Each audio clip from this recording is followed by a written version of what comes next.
आज हम लोग जो पढ़ेंगे वो चैप्टर 11 है, political formation in the 18th century. 18th century के अंतर्गत कौन कौन से पॉलिटिकल पावर बने थे, किस तरीके से पॉलिटिकली हमारे देश में चीज़ें चल रही थी, उस चीज़ को स्टडी करेंगे।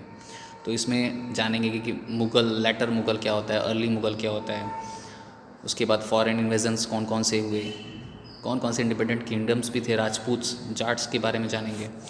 तो इस चैप्टर में यही कुछ सीखने को मिलेगा। शुरुआत के पेज में, फर्स्ट पेज में जो दिया हुआ है वो दिया हुआ है कि जब औरंगजेब का राज चल रहा था तो मुग़ल एम्पायर सबसे ऊपर, सबसे हाईएस्ट लेवल पर जा चुका था। लेकिन धीरे धीरे जैसे जैसे औरंगजेब की स्थिति खराब होती गई, मुग़ल्स अब पूरी तरीके से ज़मीन पर आ गए थे। औरंगजेब का जब शासन था तो उसने क्या किया था कि जजिया जो टैक्स जो अकबर ने बंद कराया था उसने फिर से स्टार्ट कर दिया था। इसकी वजह से क्या हुआ, लोगों के बीच में असंतोष बढ़ गया था।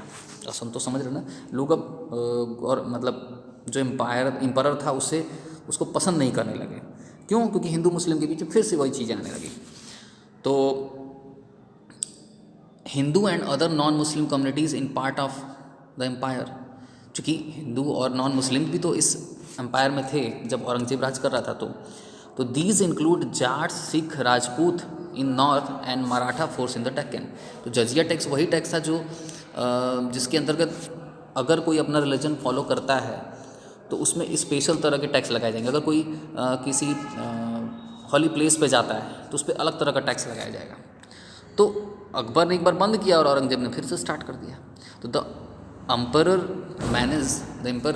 Manage to crush the rebellions in the north. तो एम्परर ने क्या किया कि जो भी अगर रिबेलियन स्टार्ट भी हुआ तो उसके खिलाफ फिर एम्परर जो है जाना स्टार्ट कर दिए थे। तो the emperor manage the crush the rebellions in the north में एम्परर ने रिबेलियन को, जो भी रिबेलियन अगर खिलाफ हो रहे थे औरंगजेब, तो उसको क्रश करने की कोशिश की। Aurangzeb then move his head quarter to Daulatabad इन डेक्कन। उसके बाद औरंगजेब जो है मूव कर जाता है दौलताबाद हेड क्वार्टर पर, जो कि डेक्कन में था। डेक्कन आपको पता होगा किधर है, मध्य प्रदेश के डाउन साइड। जब एमपी के नीचे जाएंगे आप तो महाराष्ट्र और ये तेलंगाना वाला जो एरिया है सब डेक्कन वाला एरिया है। तो यहाँ पर शिफ्ट करने लगे। तो ही raise the costly campaign against the Maratha. उसने क्या किया, तो उसने, अब चूँकि उस एरिया में तो मराठा राज कर रहे थे, तो इसने कैंपेन चलाया मराठा के खिलाफ, शिवाजी के खिलाफ, विच lasted for the 26 years until his death. जो तब तक चला जब उसकी डेथ तक, 1707 तक। तो औरंगजेब के मरने के बाद क्या होता है कि अब आते हैं लेटर मुगल्स। लेटर मुगल्स मतलब क्या है, जो मुगल्स के बाद की जनरेशन थी, वो मुगल के ही थी लेकिन उसके बाद की जनरेशन, तो उनको लेटर मुगल्स कहा गया।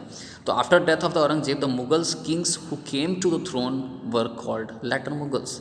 तो औरंगजेब के शासन के बाद जो आए, जिनको जिनको थ्रोन मिला, वो कहलाएँ लेटर मुगल्स, जिसमें कि Bahadur Shah Aurangzeb's eldest son ascended the thrown in 1707। Aurangzeb के बाद उसको मिला, राजगद्दी मिली।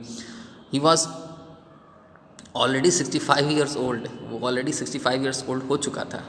वो 1712 में डेथ कर गया। A bitter war of succession इंस्यूज्ड in which Syed brothers, जिसमें कि थे हुसैन अली और Abdullah, emerge as the most powerful nobles and played the role of the king maker.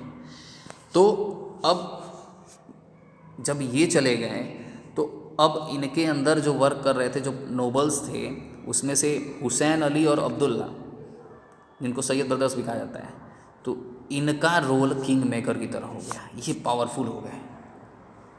अब इनकी जो कॉन्स्पिरेंसी है, यानी जो इनकी अब साजिश थी, वो चलने लगी। तो there conspiracies weakened the empire, पूरे एम्पायर को कमज़ोर बना दिया। The later Mughals were incompetent and did not have skill to rule over the vast empire।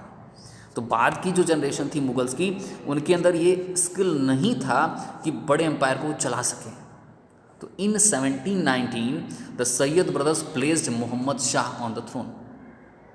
1719 में क्या होता है, अब सैयद ब्रदर्स बैठ जाते हैं, ठीक है, मोहम्मद शाह की थ्रोन पर। तो during the reign of Mohammad Shah 1719 से 1748 ईयर्स याद रखिएगा, province of Deccan, Awadh, Bengal and Rohilkhand slipped out of the Mughals control. ये सारी जगह मुगल कंट्रोल से निकल चुकी थी। अब ये मुगल जो थे ना छोटे छोटे एरिया में अब रह गए, बड़े बड़ी जगह सब छूट गए। The governors of their province became independent rulers. जो जो वहाँ गवर्नर प्रोविंस कर रहे थे वो उन्होंने अपना एक अलग अलग हो गया कि हम यहाँ राज करेंगे, हम यहाँ राज करेंगे। तो as a result the Mughal empire shrank in size. तो जो मुगल एम्पायर था वो सिकुड़ता चला गया। And comprising only Delhi and its surrounding area. और रह कहाँ गया? तो सिर्फ दिल्ली और उसके आसपास एरिया में रह गया। तो ये स्थिति थी। इस फर्स्ट पेज में ये बताने की कोशिश कर रहे हैं। अब हम इसके बाद फॉरेन इन्वेजन को समझेंगे कल। इसमें आपको क्या करना है कि इसमें जितने ईयर्स हैं इसको आप लर्न करिए कि किस किस एरिया में कौन कौन आया और किसने मुगल्स के बाद राज किया। मुगल्स में कौन कौन से आए थे जो कमज़ोर पड़ गए। अब औरंगजेब ने क्या चेंजेस किया अकबर के बाद, जजिया टैक्स, इन सब चीज़ों को एक बार आप रीड कर लीजिएगा। Have a good day.